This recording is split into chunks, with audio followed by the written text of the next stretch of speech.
네, 감사합니다. 계시록 1장 1절 한번 같이 볼까요? 요한계시록 제일 끝에 있는 책입니다. 신약 1장 1절 같이 읽겠습니다. 1장 1절 펼치시고 교양에 보는 거 3절까지 바꿀까요? 1절에서 3절까지 같이 함께 한음성으로 같이 읽겠습니다. 시작.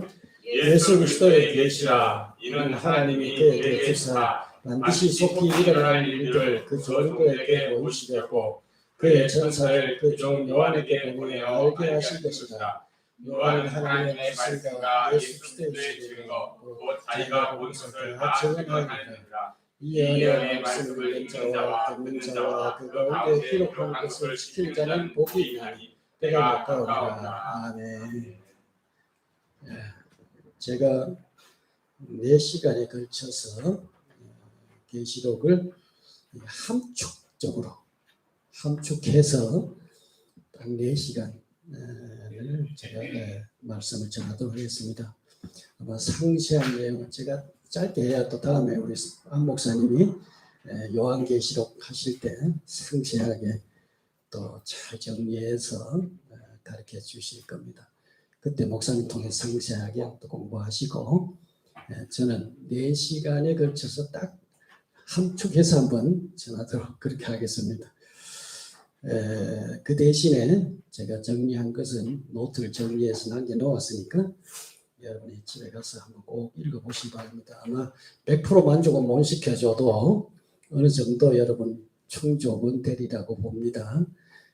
이 책이 뭐 여러분 그냥 하찮게 볼지 모르지만은 저 오랜 시간 준비한 공을 많이 들인 책입니다. 이 노트를 여러분 다 읽으시고 집에서 개인적으로 읽으시고 제가 넉 주 동안에 마칠 동안에 소감문을 써내시는 분은 제가 조그만 선물이라도 드리도록 그렇게 마음을 먹어봤습니다. 우리 목사님은 제외하고요. 여러분이 이 집에 가서 한번 꼭 한번 전부터 한번 차근차근 읽어보세요. 읽어보시고 뭐 A4 한 장 정도 되더라도 읽고 소감문을 한번 써가지고 저한테 주시면은 제가 약속 지키겠습니다. 어떤 것이 될지 모르지만 여러분 맞춰서 드릴 테니까 그렇게 해주시면 고맙겠습니다.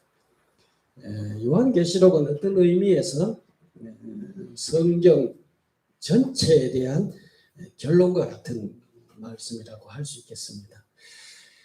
그런데 어느 순간부터 요한계시록은 어렵다, 또 함부로 풀면 안 된다, 이런 어떤 그 선입관념들이 우리 속에 머리를 잡고 있는 것 같습니다. 그러다 보니까 이제 교회에서도 목사님들이 요한계시록 설교하는 것은 조금 깊이 하는 경향도 있는 것 같고요. 계시록이 교회에서 이렇게 소외를 당하다 보니까 누가 이걸 주로 많이 활용하느냐 하면 이단들이 주로 활용을 많이 해요. 이단들이 이게 전매 특허처럼 요한계시록을 가지고 들이대가지고 이거 여기 있는데 하고 막 보여주면서 그럼 교인들이 겁을 집어먹어가지고 대응도 못합니다. 그러니까 이게 요한계시록이 주로 이단들의 놀이터 비슷하게 그렇게 변질되어 버렸어요. 그래서 정말로 귀한 말씀인데 우리가 요한계시록을 한번 넉 주에 걸쳐서 짧지만은 한번 제가 정리를 해보겠습니다. 사실 한번 생각해 보세요. 요한계시록이 어렵다 이런 생각을 너무 좀 지우고 이 편지를 요한으로부터 처음 받았던 그 당시에 소아시아 7교회가 오늘 우리들처럼 이렇게 요한계시록이 어렵구나 이렇게 느꼈을 것 같아요. 아니 편지 쓰시는 요한이 편지 쓰시는 분이 상대가 알아듣지도 못하는 말을 들어서 이게 무슨 이야기인지 전혀 모르는 이야기를 썼을까요? 그렇지 않습니다. 그죠? 그 당시에 아마 소아시아 7교회들은 이 편지를 받았을 때 요한이 지금 우리에게 이런 말씀을 하시는구나. 지금 이런 내용을 이렇게 전달해 주는구나. 다 알아들었다 이 말입니다. 그러니까 오늘 우리는 어떻게 해야 되느냐. 소아시아 7교회가 처한 그 상황으로 돌아가서 그 입장에서 말씀을 한번 살펴보면은 쉽게 이해될 줄로 믿습니다. 그리고 신학적으로 이게 그 기피하는 이런 편견을 만든 책임 있는 사람이 신학자 칼빈 영향이 아닌가 싶습니다. 왜냐하면 칼빈은 성경 66권 가운데서 65권 전 성경을 다 주석을 남겼어요. 주석을 남겼는데 요한계시록만 주석을 남기지 않았습니다. 설교를 했다고 그래요. 설교를 했다고 그러는데 이분이 설교를 하면 속기사가 있어가지고 설교를 다 받아 적어가지고 책으로 냈는데 요한계시록 설교할 때 속기사가 죽어가지고 그러니까 이 요한계시록에 대한 설교문은 남기지 못하던 제가 생각할 때는 참 잘됐다.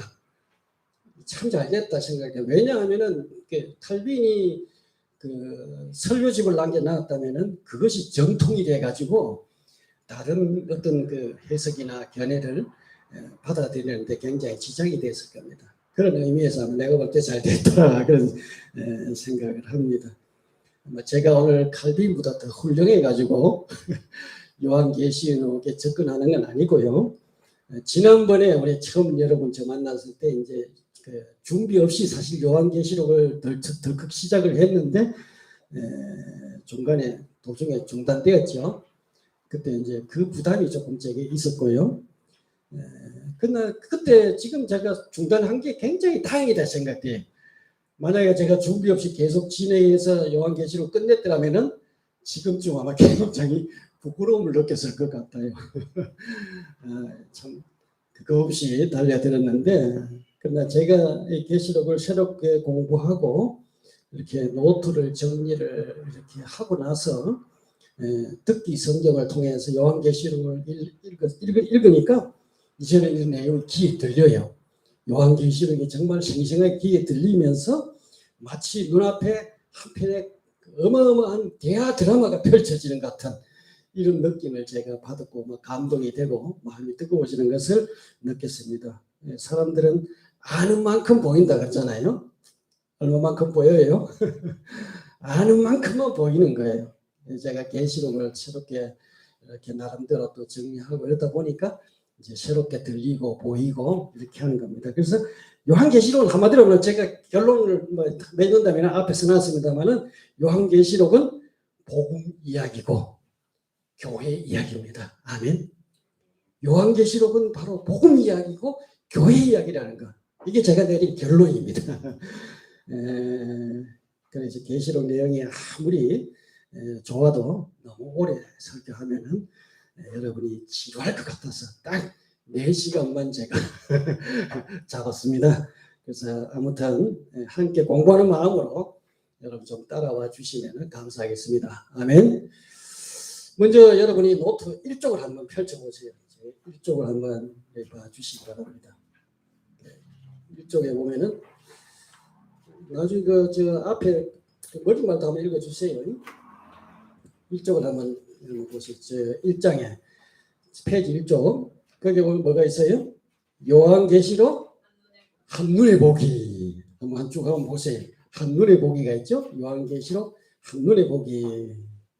어떻게 한눈에 보이나요? 한눈에 보기를 해놨는데 한눈에 봐야죠. 요한계시록 한눈에 보기. 자, 요한계시록은 크게 서론, 본론, 결론으로 이렇게 나누어져 있습니다. 1장에서 3장까지는 서론 부분에 해당돼요. 1장에서 3장까지는 요한계시록 서론 부분에 해당되고 반모섬에서 본 내용이죠. 반모섬에서 본 내용이고 그 다음에 4장부터 16장 좀 기억을 해주세요.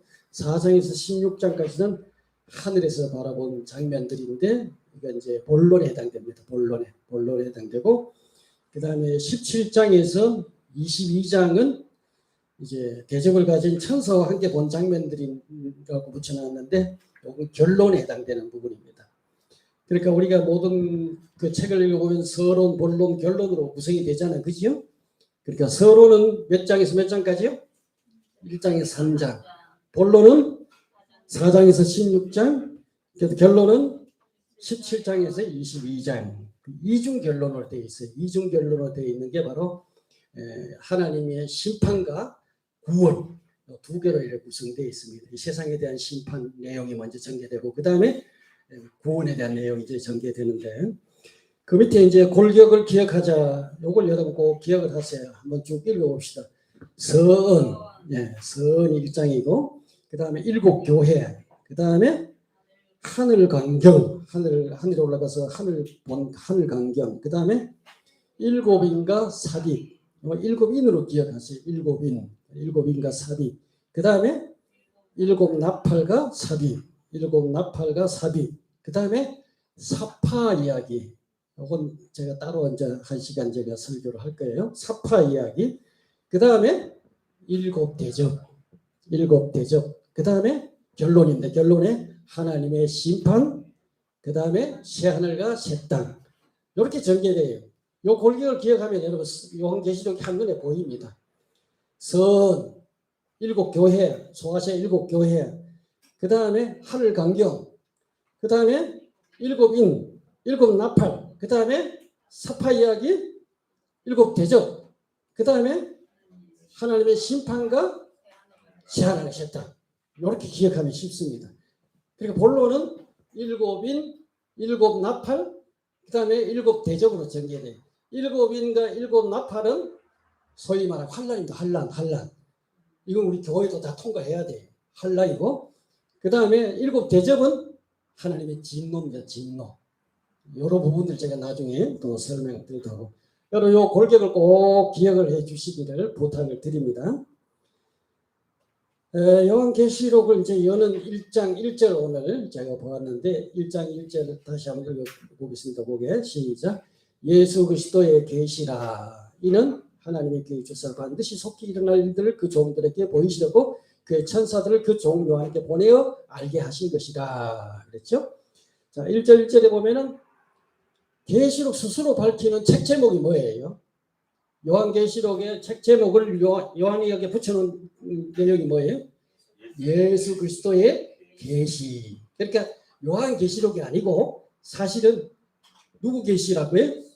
예수 그리스도의 계시다 이 말입니다. 아멘. 요한계시록은 원칙적으로 이야기하면은 요한이 뭐 계시가 아니고 예수 그리스도의 계시다. 아멘.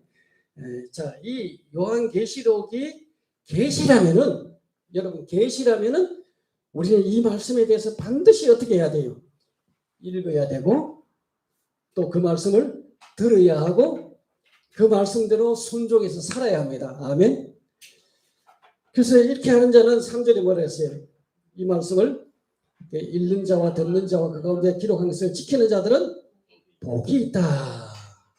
그러니까 이 요한계시록을 읽고 말씀을 듣고 그 다음에 이것을 지켜 행하는 사람은 어떠다고요? 복되다. 이 말을 거꾸로 이야기하면 뭐예요? 이거 안 하면은 복이 없다. 그 이야기입니다. 아멘. 복 받기를 원하십니까?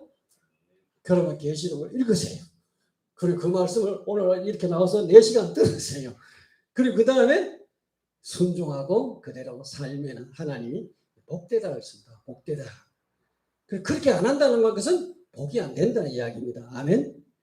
여러분 복 받으시기를 바랍니다.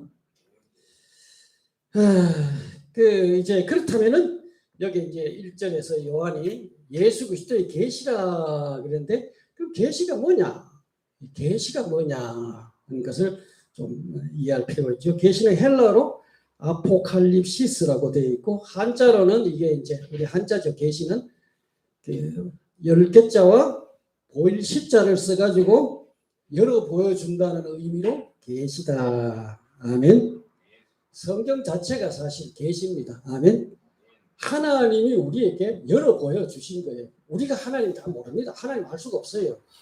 하나님이 자신을 열어 보여. 아까 제가 요 뒤에 딱 숨어 있다가 짜잔 하고 나오는 것처럼 계시라는 건 하나님이 커튼을 이렇게 열어 제치고 하나님이 보여주시는 겁니다. 아멘. 하나님의 생각, 하나님의 뜻, 하나님의 마음, 하나님의 모든 계획들 이런 것들을 열어서 이렇게 활짝 보여주는 것이 계시예요. 성경 66권을 가르쳐서 우리는 특별 계시다 이렇게 이야기합니다. 아멘. 이렇게 자연이나 또 역사나 양심이나 이런 걸 가르쳐서 우리 일반 계시다 이렇게 이야기하고 일반 계시는 하나님 누구나 이렇게 보고 깨달을 수 있도록 자연을 보면 아 하나님 위대하신 분이구나. 하나님은 아름다운 분이구나. 이런 걸 느낄 수 있죠. 그 이제 이 하나님의 신성이 이렇게 보여 알기 때문에 우리는 그렇게 느끼고 특수 계시는 하나님이 성경을 통해서 주셨어요. 여기 우리가 어떻게 구원받을 수 있는지, 어떻게 생명 얻을 수 있는지, 어떻게 하나님과 어떤 관계를 맺을 수 있는지, 하나님의 계획이 어떻게 전개되는지 이런 것은 바로 특수 계시인 성경을 통해서만 우리에게 열어 보여주셨습니다. 아멘. 이건 대학에 가서도 못 배워요. 성경을 통해서 우리가 배워야 됩니다. 아멘. 자, 그렇다면 하나님은 계시를 어떻게 주셨을까? 이제 우리 히브리서 1장 1절 2절 말씀을 제가 한번 읽어드릴게요. 여러분 보셔도 괜찮습니다. 옛적의 선지자들을 통하여 여러 부분과 여러 모양으로 우리 조상에게 말씀하신 하나님이 이 모든 날 마지막에 아들을 통하여 우리에게 말씀하셨다 이렇게 기록되어 있어요. 옛적의 선지자들을 통해서 그 옛날에는 그 옛날이 언제일까요? 이 옛날은 구약을 이야기합니다. 구약 시대에는 하나님이 누구를 통해서 말씀하셨어요? 선지자들을 통해서 말씀했는데 여러 부분과 여러 모양으로 하나님이 말씀하셨어요. 그러니까 하나님이 선지자를 통해서 다 말씀해 주시, 한 사람을 통해서 다 말한 게 아니고 이사야를 통해서 요만큼 이야기하고 그 다음에 에레미야를 통해서 요만큼 이야기하고 또 아모스를 통해서 또 요만큼 이야기하고 하나님이 여러 부분과 여러 모양으로 부분적으로 말씀하셨어요. 하나님이 그 다음에 마지막 날, 이건 신약입니다. 마지막에 하나님은 누구를 통해서 다 최종적으로 말씀하셨느냐? 하나님의 아들 예수 그리스도를 통해서. 아멘. 예수님을 통해서 하나님을 온전하게 우리에게 다 보여주셨습니다. 그러니까 우리 예수님이 빌립이 이렇게 한 이야기 있죠. 예, 우리 하나님 보여주시면 좋겠습니다. 그러니까 예수님 뭐라 그랬어요? 빌립아, 내가 이렇게 오래 있는데 네가 아직도 모르느냐? 나를 본 자는 아버지를 보았느니라. 아멘. 예수님이 하나님의 아들이시에요. 바로 예수님을 통해서 하나님 우리에게 열어 보여주신 겁니다. 아멘. 그게 이게 신약이에요. 신약. 자, 그런데 이렇게 하나님이 그 구약을 통해서 부분적으로 말씀하시고 예수님을 통해서 최종적으로 다 말씀하셨는데 그런데 또 다른 무슨 이렇게 계시가 필요한가? 우리가 필요합니다. 왜냐하면 복음서를 통해서는 사실 초림 예수님을 이야기해줘요. 우리가 신약 성서는 초림 예수, 예수님이 두 번 오십니다. 먼저 첫 번째 오신 것이 초림 예수라 그래요. 초림 예수, 제일 먼저 육신으로 오셨죠. 2000년 전에. 그 복음서는 초림 예수님에 대한 이야기를 기록하고 있어요. 그러면 이제 예수님 다시 오신다고 약속하셨죠? 이걸 재림, 다시 오신다는 재림 예수라고 합니다. 예수님이 재림하여 오시는 것에 대한 계시가 별로 없어요. 바로 요한계시록은 어디에 초점이 맞춰져 있다고요?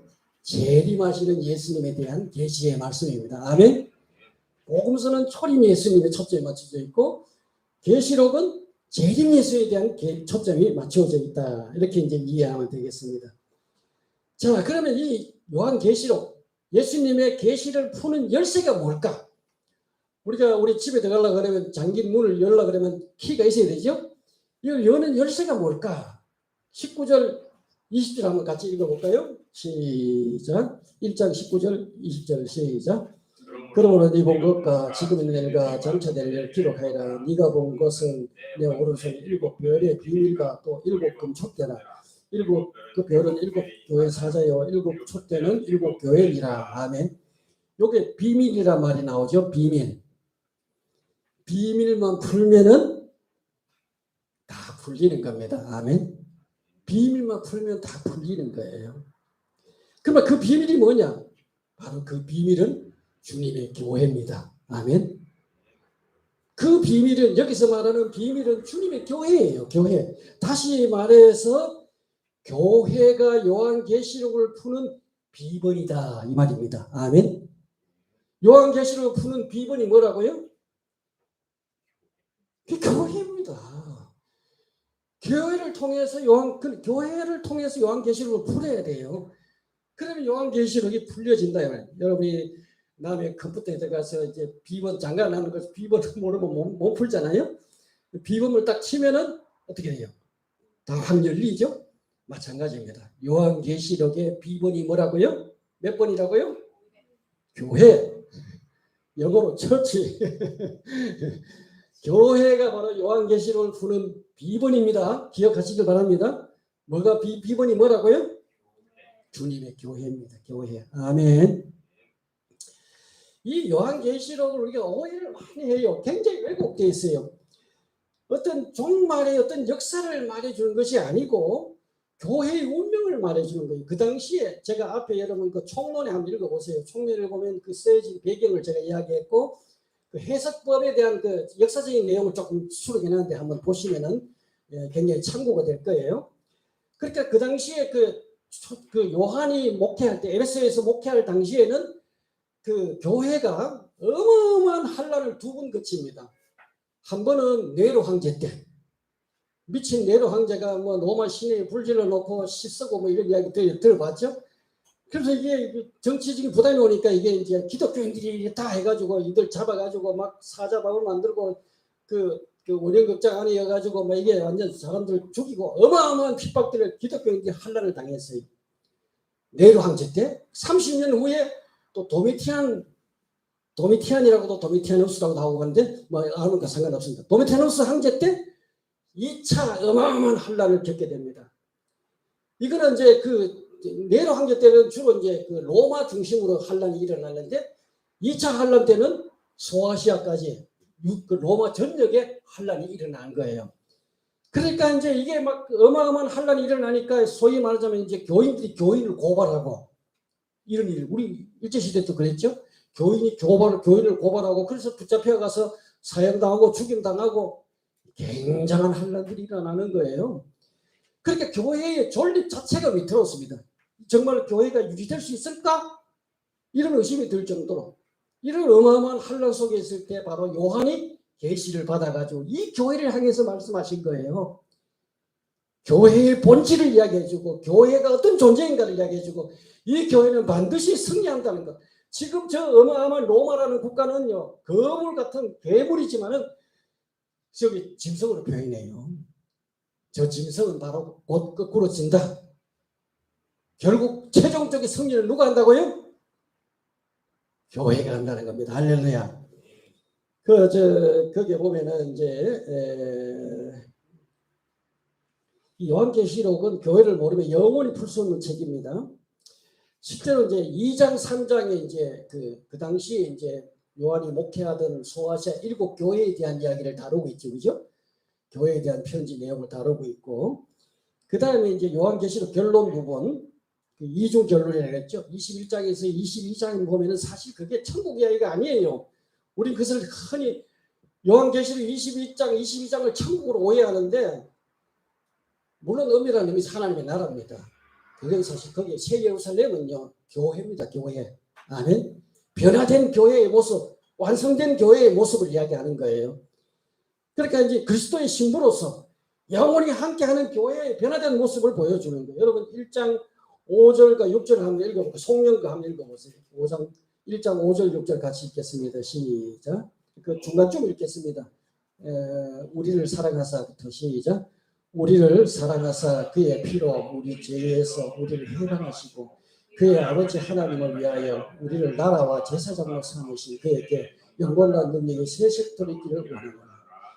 요한이 보는 교회가 어떤 존재냐? 교회는 예수 그리스도의 피로 하나님 우리를 사랑하셔서 예수의 피로 우리를 죄에서 해방시켜 주셨어요. 아멘.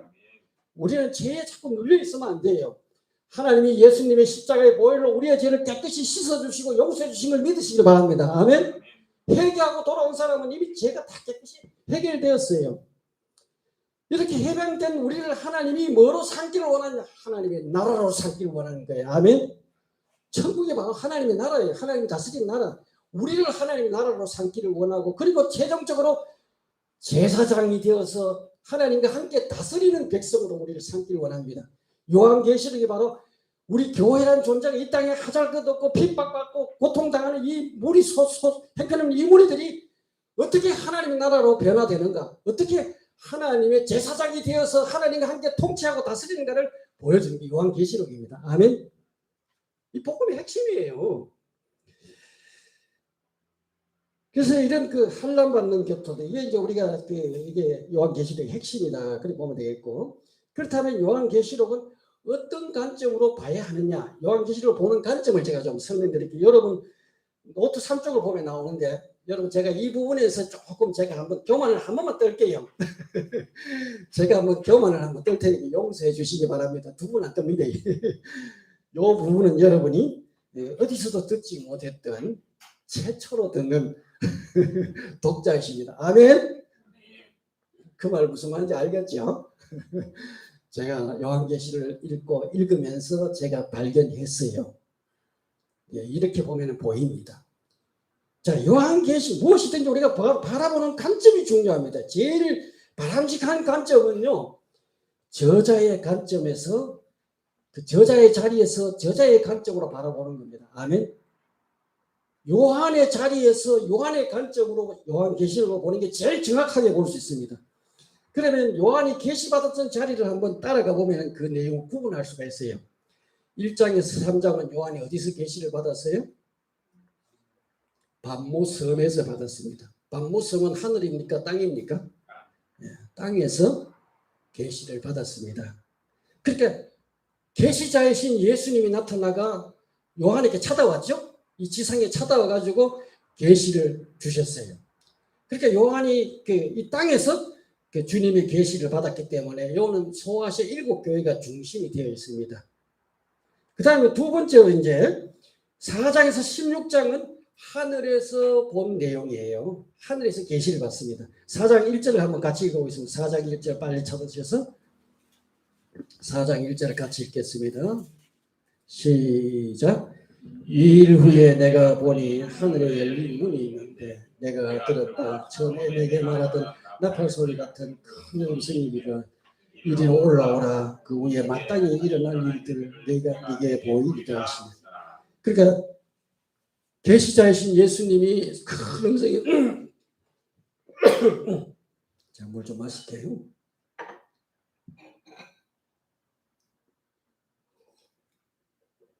그렇게 계시자이신 예수님이 요한을 어디로 불렀어요? 하늘에서 올라오라, 이리로 올라오라, 하늘로 불렀죠. 여기서부터는 하늘에서 본 겁니다. 하늘에서 보는 장소가 벌써 변했어요. 하늘에서 바라본 장면이에요. 이 사실을 가지고 소위 말하면 세대론자들은 이걸 교회 휴거라고 이야기해요. 옛날에 나도 그렇게 가르쳤어요. 지금 제가 회개합니다. 이거는 교회의 휴거가 아니고 요한이 계시를 받기 위해서 어떻게 했어요? 하늘로 올라간 거예요. 아멘. 요한이 계시를 받기 위해서 하늘로 올라간 겁니다. 자, 이제 계시를 받는 위치가 땅이 아니고 하늘로 바뀌었다는 이야기입니다. 아멘. 여러분, 그 하늘에서 내려오신 자가 딱 한 분 있어요. 누굽니까?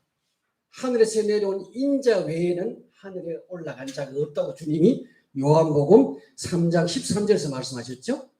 하늘에서 내려오신 인자 예수님 외에는 하늘에 올라간 자가 없어요. 그런데 유일하게 사도 요한이 하늘에 올라가서 계시를 받았습니다. 아멘. 우리가 사도 바울 같은 사람은 삼천천까지 올라가긴 갔어요. 그런데 계시를 받아가 기록한 건 아니에요. 말로 다 할 수 없는 내가 들었다 이렇게 이야기하고 말이죠. 그러니까 하늘에 올라가서 그 계시를 받아서 기록한 것은 요한이 유일합니다. 아멘. 여러분 생각해 보세요. 땅에서 바라보는 시야하고 하늘에서 바라보는 시야는 당연히 다를 수밖에 없죠. 그죠? 여러분 비행기 안 타봤죠? 비행기 타보면 온 세상이 다 보입니다. 다음 시간에 제가 좀 더 이야기할게요. 그러니까 무슨 이야기냐면 하늘에서 바라보았기 때문에 하늘도 볼 수 있고 땅도 볼 수 있는 거예요. 아멘. 하늘과 땅을 동시에 볼 수 있는 겁니다. 이게 위치가 달라졌기 때문에 그래요. 또 뿐만 아니라 하늘에서 보니까 멀리 볼 수 있겠죠. 그죠? 멀리 보니까 세상 끝까지 다 볼 수 있는 거예요. 아멘. 세상 끝까지 보이는 거. 이걸 가리켜서 신학적으로 이야기한다면은 공간적, 시간적 초월성이다. 쩍쩍이 붙어 이제 신학적이죠. 그죠? 뭐라고요? 공간적, 시간적 초월성이다. 쉽게 이야기하면은 과거, 하나님은요, 시간이 제한되는 거예요. 과거와 현재를 동시에 봅니다. 아멘. 하늘과 땅을 동시에 봅니다. 이게 공간적이에요. 그러니까 다시 말해서 여기 땅과 저기 하늘 이걸 동시에 펼쳐지는 내용들. 그러니까 여기 그 4장에서 16장까지 보면은 하늘과 땅이 뒤섞여 있어요. 동시에 보니까 이 차원이 달라진 거예요. 아멘. 그리고 현재와 미래가 동시에 섞여 있어요. 이거 시간선으로 이해하면 이건 성경이 뒤죽박죽 때가 이해 안 됩니다. 이게 여러분 계시의 성격을 이해해야 됩니다. 하늘에서 바라본 시각으로 계시를 받은 거예요. 아멘. 그러니까 이게 이제 시간을 초월해서 종말로서 교회, 다시 말해서 현재의 땅에 전투하는 교회와 하늘에 승리한 교회를 동시에 본 겁니다. 아멘. 이런 내용을 여러분 이해하고 좀 보셔야 되고, 그 다음에 17장에서 20장은 가이드와 함께 본 거예요. 한번 17장 1절을 한번 읽어보겠습니다. 17장 1절을 같이 한번 읽어보세요. 17장 1절 시작. 또 7 대접을 가진 7 천사 중 하나가 와서 내게 말하여 이르되 이리로 오라. 많은 무리에 앉은 큰 음녀가 받는 심판을 네게 보이리라. 그러니까 여기 누가 요한을 초청해요? 7 대접을 가진 천사 중에 하나가 요한에게 와서 이리 오너라. 내가 이 음녀가 받을 심판을 보여주겠다 하면서 가이드가 생긴 겁니다. 가이드가. 여러분 생각해 보세요. 지금 804에 단풍이 이제 제가 올라가 보니까 조금씩 들더라고요. 단풍 구경 가는데 가이드가 필요해요, 안 필요해요? 가이드가 옆에 붙어가지고 단풍 빨간색이 들고 노란색이 들었습니다. 이렇게 가이드가 필요 없잖아요. 보면 돼요. 옛날에 우리 중국에 한번 갔더니 조선족 가이드가 써가지고 신호가 바뀌니까 파란불이 들어왔으면 이제 가야 됩니다. 이런 식으로 가이드 하더라고요. 그런 시끄러워서 그만해라 그랬는데. 그러니까 다시 말해서 가이드가 있다는 이야기는 설명이 필요하다는 이야기입니다. 아멘. 설명이 필요하다는 이야기고 동시에 가이드가 붙였다는 이야기는 그 내용이 어떻다는 이야기예요? 중요하다는 이야기입니다. 아멘. 그 내용이 중요하기 때문에 하나님이 대접을 가진 천사 가운데 하나를 보내서 가이드를 붙여서 요한에게 설명해 주는 겁니다. 아멘. 그래서 이 부분은 보면은 그 해설하고 설명하는 특징들을 갖고 있어요. 그러니까 이걸 제가 가이드와 함께 본 것이다. 이렇게 제가 제목을 붙여봤습니다. 21장에서 22장은요, 결론 부분인데요. 제가 이걸 가르쳐서 이렇게 붙였습니다. 변화된 시각으로 바라본 세계. 어떻게 보았다고요? 여러분, 이게 필요해요. 우리 시각이 바뀌어야 돼요. 아멘. 요한이 이런 과정을 거치면서 이제 요한이 세계를 바라보는 시각, 교회를 바라보는 시각이 달라졌어요. 시각을 바꾸어 바라보니까 새로운 세계가 펼쳐지는 겁니다. 아멘. 새하늘과 새 땅이 펼쳐지는 거예요. 이게 바로 요한이 바라본 거예요. 원수와 세상 심판을 받은 후 교회가 진정한 승리자로 누리게 될 신세계를 보는 그림이 21장, 22장이에요. 그러니까 오늘 우리 교회 나오는 사람도 시각이 바뀌어야 돼요. 아멘. 변화된 시각으로, 그리스도 안에서 변화된 시각으로 바라보면 여러분 땅만 보는 게 아니에요. 하늘을 볼 수 있어야 돼요. 아멘. 이게 우리가 이런 차원으로 우리의 시각을 끌어올려야 됩니다. 자, 이렇게 하여튼 여기까지 하면 여러분 요한계시록 다 끝났습니다. 다 할 필요 없어요. 자, 이제 1장, 3장 간략하게만 이제 조금 살펴보고 제가 마무리를 짓도록 하겠습니다. 예수께서 요한에게 계시를 주신 이유가 뭐라 그랬어요? 이 계시는 반드시 속히 일어날 일들을 그 종들에게 보이시라고 주신 것이다. 그랬죠? 반드시 속히 일어날 일들. 그렇다면 반드시 속히 일어날 일이 뭘까? 반드시 속히 일어날 일이 뭘까? 1장으로 가보세요. 7절 읽어보세요. 시작. 볼지어다 그가 구름을 타고 오시리라. 같이 읽으세요. 7절 시작. 볼지어다 그가 구름을 타고 오시리라. 각 사람의 눈이 그를 보겠고 그를 찢은 자도 볼 것이요 땅에 있는 모든 족속이 그의 말미암아 애국하리니 그러하리라. 아멘. 그러니까 반드시 일어날 일은 뭐라고요? 주의 재림입니다. 아멘. 반드시 일어날 일은 주의 재림이에요. 볼지어다 그가 어떻게 한다고요? 구름을 타고 올라가셨잖아요. 구름을 타고 올라가신 분이 구름을 타고 다시 오시리라. 아멘. 각 사람의 눈이 그를 보겠고 그를 찌른 자들도 볼 것이고 과거에 예수님을 십자가에 못 박았던 자들도 예수님이 오는 것을 보게 될 것이고 이 땅의 모든 사람이 예수님 오는 것을 직접 볼 수 있는 모습으로 옵니다. 땅에 있는 모든 족속이 그로 말미암아 애국하리니 그러하리라. 아멘. 다시 말해서 반드시 속히 일어날 일은 예수 그리스도의 재림이라는 것을 알 수가 있습니다. 예수님에 대한 예언들은, 구약의 예언들은요 다 이루어졌습니다. 다 이루어졌는데 한 가지 이루어지지 않은 것이 있어요. 한 가지 남은 것인데 그게 뭐예요? 재림만 남았습니다. 아멘. 예수님의 다시 오신다는 이 재림만 남은 거예요. 이것에 대해서 지금 이야기한다 이 말입니다. 속히 일어날 일이 바로 이겁니다. 여기 당위성을 의미한 단어를 사용했죠. 일어나야 할 것들, 당위성. 이게 예수님께서 언제 사용했느냐 하면 예수님이 자신이 고난받고 죽임을 당하고 다시 부활할 것을 사용했을 때 마태복음 16장 20절에 보면 이 당위성을 똑같은 단어를 사용했습니다. 그때 예수께서는 자기가 반드시 예루살렘에 올라가야 하며 장로들과 대지사들과 율법학자들에게 많은 고난을 받고 죽임을 당해야 하며 사흘째 되는 날에 살아나야 한다는 것을 제자들에게 밝히기 시작했다. 아멘. 그러니까 예수님이 예루살렘에서 예루살렘 올라가서 거기서 체포되고 고난을 당하고 그리고 그 다음에 십자가에 못 박혀 죽으시고 예수님 그리고 3일 만에 부활해야 된다. 이거는 일어나도 날 수도 있고 안 날 수 있는 일이 아니에요. 이거는 반드시 이루어져야 될 일이다 이 말입니다. 아멘. 그와 똑같이 그러니까 그와 똑같이 이게 선택이 아니라 반드시 일어날 이 당위성의 원리가 요한계시록 본문에도 적용됩니다. 반드시 일어날 일이 뭐냐? 예수님의 재림은 반드시 일어날 일입니다. 아멘. 예수님이 기분 나면 오고 기분 틀리면 안 온 게 아니에요. 예수님은 다시 오십니다. 믿으시기 바랍니다. 우리 예수님 다시 오십니다. 이게 우리의 최대의 소망이에요. 아멘. 여기에 대한 이야기를 하고 있다 이 말입니다. 그래서 이 성취되는 것이 아직 완성의 순간을 기다리고 있는 시점에서 일어나야 할 재림이나 최후의 심판과 새 창조와 같은 구속사자 사건들을 의미한다 이렇게 볼 수 있습니다. 이런 일련의 구속적인 사건들 이게 파생된 내용들을 기록하고 있는 거예요. 요한계시록은 철저하게 하나님의 구속 사역의 회복, 성취, 완성에 관심을 두고 있습니다. 그러니까 복음하고 동떨어진 게 아니에요. 복음 이야기예요. 예수님이 십자가에 죽으시고 부활하시고 그리고 예수님께서 교회를 세우시고 그 다음에 이 교회가 그 다음에 재림을 통해서 완성되시고 이 이야기들을 지금 반드시 일어날 일로 이야기하신 겁니다. 아멘. 이 이야기를 하는 거예요. 그 666이야 또 그렇게 쓸데없는 이야기입니다.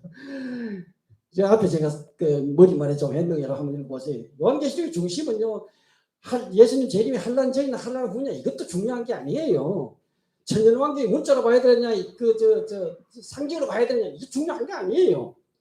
요한계시록은 복음 이야기입니다. 아멘. 십자가의 구속의 사역이 완성되어 가는 과정을 이야기해 주는 거예요. 아멘. 반드시 일어날 이 이야기를 하고 있다. 계시록 다 눈에 보이죠? 예, 이 이야기를 하십니다. 이 계시는 바로 전달되기를 편지 형식으로 전달됐다 하는 말씀입니다. 무슨 형식으로요? 예, 편지 형식으로 교회에 전달되는데 편지라는 것은 발신자가 있고 수신자가 있죠. 그죠? 인사말이 있고 그죠? 여기 발신자는 누구예요? 요한이고 수신자는 소아시아 7교회. 사실 소아시아 7교회는 그 지도 뒤에 보면 나오죠. 그죠? 그 에베소를 중심으로 있는 교회들입니다. 요한이 에베소에서 말년에 목회하셨거든요. 그 주변에 요한이 목회하는 그 영역 안에 있는 교회들이에요. 요한이 돌보는 교회들, 그죠? 일곱 교회고, 그죠? 요한의 계시자의 모습을 소개하고 있습니다. 여기 보면 여러분 제 책에 노트에 보면은 그 예수님의 그 계시자의 모습을 그게 쭉 제가 정리해놨습니다. 한번 그거 보면 여러분 한눈에 다 보입니다, 그죠? 보세요, 여러분 보세요. 사도 요한이 어떤 사람입니까? 예수님 12제자 가운데 예수님의 별명이 뭐예요? 사랑받는 제자입니다. 아멘. 예수님으로부터 사랑을 독차지했던 자예요. 십자가에 돌아가시기 전에 그 만찬을 나눌 때 예수님의 품에 안겨가지고 예수님이 누가 나를 판다고 했을 때 그 베드로가 고개 짓을 해가지고 물어보라 이렇게 이야기했습니다. 그 요한이 주님 누구십니까? 하니까 내가 이 빵을 초에 찍어서 주는 그 사람이다. 이렇게 요한은요, 주님이 사랑받은 자예요. 자기를 가르쳐 사랑받는 자라고 표현했어요. 그러니까 요한이 예수님을 잘 알까요? 모를까요?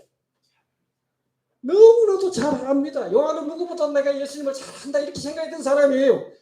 그런데 계시자이신 예수님이 나타나서 예수님의 모습을 보니까 요한이 어떻게 해버렸어요? 기절해버렸습니다. 기절해버렸어요. 예수님을, 그 요한이 아는 예수님은 초림 예수님만 아는 거예요. 쉽게 이야기해서. 예수님의 본 모습을 제대로 본 적이 없어요. 여기에 계시자가 딱 나타나니까 예수님의 모습이 막 뭐 머리는 희고 그 다음에 입에서 나오는 거 검이 나오는 것 같고 뭐 음한 모습이죠. 이게 다 상징적인 이야기들입니다. 이 모습을 보자마자 요한은 기절해 버렸습니다. 그래서 예수님이 손을 대면서 두려워하지 말라 하고 말씀하시죠. 여러분, 우리가 예수님 알고 얼마나 압니까? 한번 생각해 보세요. 우리가 예수님 안다고 껍죽거리지 말아야 말입니다. 우리 예수님 너무나 작은 부분만 알고 있는 거예요. 사도 요한이 예수님을 그렇게 잘한다고 생각했는데 계시자인 예수님을 딱 만나니까요. 이건 자기가 아는 건 아무것도 아니에요. 기절할 정도예요. 오늘 이름을 한번 좀 참고하시면 좋겠고요. 자, 그러니까 그 편지 형식으로 전달되었고, 그 다음에 형식은 편지지만은 그 내용은요, 성격은 예언입니다. 예언. 뭐라고요? 예언의 성격을 띠고 있다. 3절에 보면은 계시의 말씀을 예언으로 규정하고 있죠. 한번 성격 한번 3절 한번 읽어볼까요? 시작. 1장 3절 시작. 이 예언의 말씀을 읽는 사람과 듣는 사람들과 그 안에 기록되어 있는 것을 지키는 사람들은 복이 있습니다. 그때가 가까이 왔기 때문입니다. 그러니까 요한계시록은 편지 형식으로 전달되었고 성격은 예언 형식으로 되어 있습니다. 여러분, 우리가 예언 그러면요, 구약의 예언자가 많이 나오죠, 그죠? 소예언자, 대예언자, 우리 21명 기록되어 있는 것만 그게 21명, 그렇죠? 예언자가 많이 나오는데 여러분, 이 예언이라는 것은요, 하나님이 특별한 사람에게 말씀을 주셔가지고 주시는 것이 예언이에요. 근데 이 예언에서 흔히 갖는 오해 가운데 하나가, 우리가 예언 그러면은 나 어디 예언 받으러 간다. 그러면 자꾸 뭔가 뭐예요? 점치듯이 미래에 일어날 일만 예언으로 생각해요. 아니, 그게 아니에요. 여러분, 구약의 예언서를 읽어보면, 다음에 이제 목사님이 잘 가르쳐 주겠지만은, 예언서를 읽어보면 단순히 미래 사건만 이야기하는 게 아니고, 구약 성서를 읽어보면 미래 내용을 담겨는 과거, 현재, 미래까지 다 포함하고 있습니다. 아멘. 여러분, 유대인들은요, 예언서를 유대인들이 성경 구분하는 거 보면 예언서가 오늘 우리가 말하는 역사서, 창세기서부터 그 에스더까지 역사서도 예언서에 포함됩니다. 그것도 예언으로 봐요. 역사서도 예언으로 본다 이 말입니다. 다시 말해서 과거 역사가 단순히 지나간 역사가 아니라 현재 살아가는 우리에게 중요한 지침이 되기 때문입니다. 여러분, 우리가 오늘 잘못 살은 것이 미래에 어떻게 돼요? 벌을 받기도 하고 상을 받기도 하는 겁니다. 아멘. 그러니까 오늘 현재의 삶이 미래에 영향을 미치고 과거의 사건이 오늘에 영향을 미친다 이 말입니다. 이게 예언이에요. 예언은 과거, 현재, 미래 다 포함됩니다. 그래서 2장, 3장에 나오는 교회 이 내용이 미래의 교회와 연결되어 있다는 것을 우리가 기억을 해야 돼요. 이 지상의 교회를 바로 파악하는 것이 굉장히 중요합니다. 그러니까 예언에서 이 내용을 좀 기억을 하시면 좋고요. 자, 이제 거기 2장, 3장에 나오는 7교회 간단하게만 좀 보겠습니다. 시간 많이 가면 안 되니까요. 7교회는 일정한 틀을 갖추고 있어요. 첫째, 말씀을 주신 계시자의 모습이 나오죠. 이 계시자의 모습이 각 교회마다 다르게 나타납니다. 그죠? 그게 앞에 1장에 나오는 계시자의 모습을 이렇게 나누고 설명하는 겁니다. 각 교회 이제 에베소 교회는 에베소 교회에 맞게 계시자의 모습이 계시되어 있고, 그 다음에 서머나 교회에 맞게 이렇게 되어 있습니다. 다시 말해서 우리가 아는 예수님은요, 부분적으로 알지 전부 다 아는 게 아니에요. 아멘. 여러분 좀 기억을 하시고, 그 다음에 이제 칭찬이 나옵니다. 주님은 책망하시기 전에요, 먼저 칭찬부터 해요. 우리는 뭐 자신들 잘못한 거 있으면 뭐 잘못한 것부터 먼저 뚜리 잡는데 먼저 하잖아요. 근데 예수님은 책망하기 전에 먼저 친정부터 해요. 이게 사람 마음을 부드럽게 하는 겁니다. 그죠? 네, 모든 교회에 칭찬이 있는데 칭찬 없는 교회가 딱 한 교회 나오더라고요. 그 교회가 어떤 교회입니까? 라오디게아 교회. 요 칭찬이 없습니다. 여러분, 주님 앞에서 칭찬받는 성도 되기를 바랍니다. 우리 주님 앞에 가면 칭찬받아야 돼요. 마태복음에 보면은 달란트 비유에 보면은 5달란트, 2달란트 받은 사람은 주님의 칭찬을 받았잖아요. 한 달란트 받은 사람은 어떻게 했어요? 칭찬 못 받았어요. 못 받은 사람은 어떻게 됐어요? 쫓겨나가지고 바깥 어두운 곳에서 일을 갈면서 쫓겨났습니다. 여러분, 우리가 하나님 앞에 갔을 때는 반드시 칭찬을 받아야 됩니다. 아멘. 칭찬 못 받으면 큰일 나요. 칭찬받는 성도 되기를 주의 이름으로 축원합니다. 그 다음에 책망이 나오죠. 책망 없는 교회가 딱 하나 있어요.